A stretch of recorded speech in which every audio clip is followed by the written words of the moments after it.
হঠাৎ মাটি কেঁপে ওঠে, ভবনগুলো দুলতে থাকে দোলনার মতো, বিদ্যুৎ চলে যায়, চারপাশে শুধুই চিৎকার। ভঙ্গুর ভবন, বোগাস নকশা আর অযোগ্য তদারকি। প্রতি বছর কি আমরা শুধু আমাদের ভাগ্যের উপরই বসে আছি? আমাদের এ দেশ কি ভূমিকম্পের জন্য প্রস্তুত, নাকি এক সেকেন্ডেই ধ্বংস হয়ে যাবে হাজারো জীবন? এক মুহূর্তে ফাটল ধরে দেয়ালে, পরের মুহূর্তে ভেঙে পড়ে পুরো কাঠামো। মানুষ দৌড়াচ্ছে, কেউ সিঁড়িতে, কেউ ছাদে, কেউ জানালায়, কিন্তু সময় নেই, কারণ ভূমিকম্প অপেক্ষা করে না।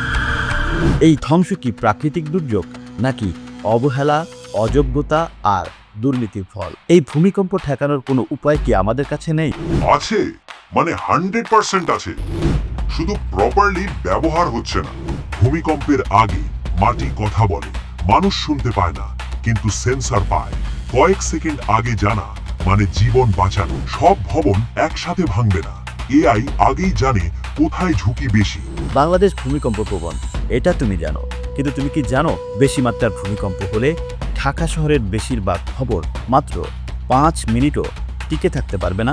এই ভবনটা দেখো, বাইরে শক্ত মনে হয়, ভেতরে লুকিয়ে আছে দুর্বলতা, ফাটল, দুর্বল কলাম, ভুল নকশা, সবকিছুই এআই দেখতে পায়। বাংলাদেশ ভূমিকম্প প্রবণ দেশ। ঢাকা, চট্টগ্রাম, সিলেট সবই ঝুঁকিপূর্ণ জোন। বিশেষজ্ঞরা বলছেন 7 বা তার বেশি মাত্রার ভূমিকম্প হলে ঢাকায় হাজার হাজার ভবন ধসে পড়তে পারে। এটা কোনো সিনেমার গল্প নয়, এটাই আমাদের বাস্তবতা। ভূমিকম্প আসলে আমরা আতঙ্কিত হই, কিন্তু এই ভূমিকম্প ঠেকাতে আমাদের কার্যত কোনো পদক্ষেপই নেই বললেই চলে। ধ্বংসস্তূপের নিচেও জীবন থাকে, খালি চোখে দেখা যায় না, কিন্তু এআই দেখে। সতর্ক করাই যথেষ্ট নয়, কাজ করতে হয় সেকেন্ডের ভেতর।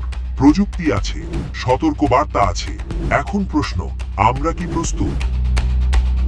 আমরা প্রস্তুত থাকব, নাকি আবারও বলবো আমাদের কিছুই করার ছিল না? প্রযুক্তি আছে কিন্তু ব্যবহার নেই, আর এটাই আমাদের সবথেকে বড় সমস্যা। বন্ধুরা, ভিডিওটি ভালো লাগলে ফলো আর সাবস্ক্রাইব করুন, কারণ সামনে আসছে আরও বড়, আরও জরুরি এবং আরও ধামাকা ভিডিও।